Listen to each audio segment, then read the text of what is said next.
And I guess you could debate whether it's that film or Bruce McDonald's Trigger that has the last performance by the late Tracy Wright, which is a very sad story. I didn't know Tracy, but I can say that her performance in this film grounds some of its more intellectualized and brainier notions in a kind of real sort of human experience. She plays a woman who thinks that this archive that she's working on is moving around independent of her, and she's fantastic. And I'm so happy to see that You Are Here is being treated relatively well by Toronto critics and getting good reviews, because I was worried about it. It's a very sort of small, fragile little movie, and it's doing very well. So I think it reflects well on the festival and on the Canadian programming, that it's here and kind of gives us a break from being, not so nice. Yeah, and actually, just because I have to take off, but I will say that actually it's actually quite a strong Canadian program. I mean, it's just sort of unfortunate that we had to start with that thing. Oh, the thing, the film that will not be mentioned about hockey.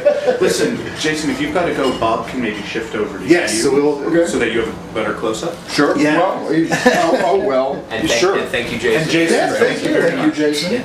And I would just like to add, before we move on to the burning topic of Black Swan, which I regret to say I hadn't seen. Although I really wish, just please reiterate my Red Shoes plus Red Shoe Diaries joke. Why reiterate it? You just made it. Bye, Jason. I wanted to add on. Though to the mention of wavelengths, that and this is useful for folks following this podcast during TIFF. Wavelengths ends tonight, so by the time they see this, Wavelengths will be over and it'll be history. And they'll be very frustrated that they missed it. But I caught a film last night at Lightbox in room number 5 that could easily have been in Wavelengths, and it is running through the rest of the festival. And it's free, you don't need a ticket, and it's wonderful. And it's Michael Nayman, the British composer's first film that he's made, called Nayman with the Movie Camera.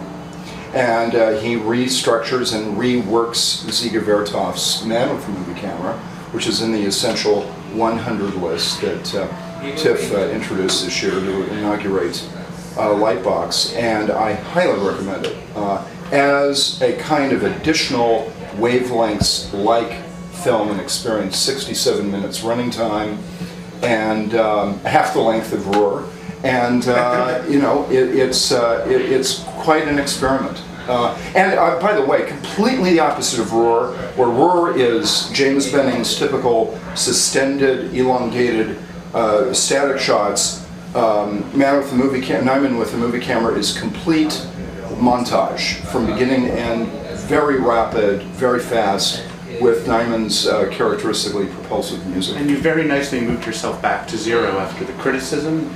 TIFF, now we have the endorsement of the film that's running, and your slate is clean. And thank you very much for the free advertising. He has no affiliation with this organization. Certainly not. You were going to add something on curling? I was going to add something very quickly, and perhaps we could edit this back into Adam's comments. I think you were talking about how Cote's consistency as an auteur, and we always think of an auteur as somebody who's self-contained, who bears their themes within them, and that's just what they're like, and that's when they express themselves. But I've always thought, and I'm not saying that's what you're saying, but this is certainly like a popular conception, or perhaps a misconception, of what an auteur is.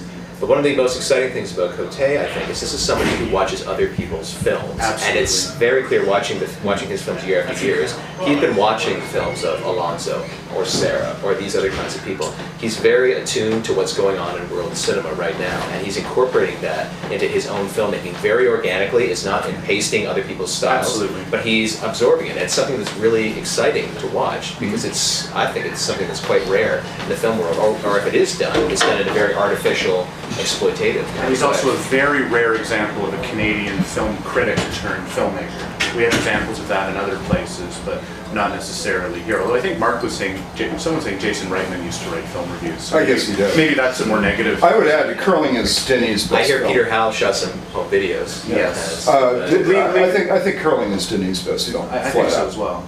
So from the sublime maybe to the ridiculous, Jason gave us the equation when he was walking out about Black Swan. I can't remember what he said, something involving the red shoes. So for Red Shoes plus Red Shoe Diaries. That's very good. Maybe moving around, if people feel like being glib, we can do a something plus something is Black Swan. I mean, I'm sure it'll be the talk of the town in matter of weeks. But should we perhaps say what this film is? Yes, Black Swan is Darren Aronofsky's latest film about someone who's killing himself to achieve something. You know, in The Fountain, this involved flying through space in a kind of lotus pod, and The Wrestler was sort of self-evident. Black Swan's about a diva, not a diva, prima ballerina played by Natalie Portman, who is cast in the lead role of Swan Lake and informed quite explicitly by Vincent Cassel, who is great, that he would cast her as the White Swan, but does she have it in her to go crazy and to become the Black Swan?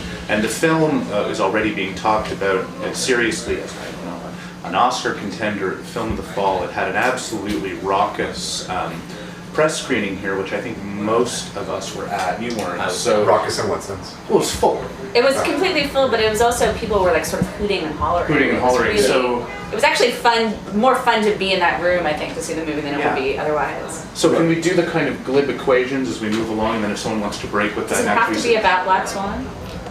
No, if you have another movie where something plus something equals something, but let's get a bit of mileage out of Black Swan, because when Jason was saying there's usually the film that breaks out at TIFF and is sort of the big deal, this year, for whatever reason, even though that film was at Venice, that seems to be the one that either everyone I know saw or the people who didn't see it are trying to catch it. And there's reasons for that have to do with editing and assigning and whatever else. But in a weak year for American movies, this might actually be a film that people are talking about at the end of the year for whatever reason. So a bit on Black Swan, then we can move on to other stuff because we shouldn't stay on it too long. But Fernando?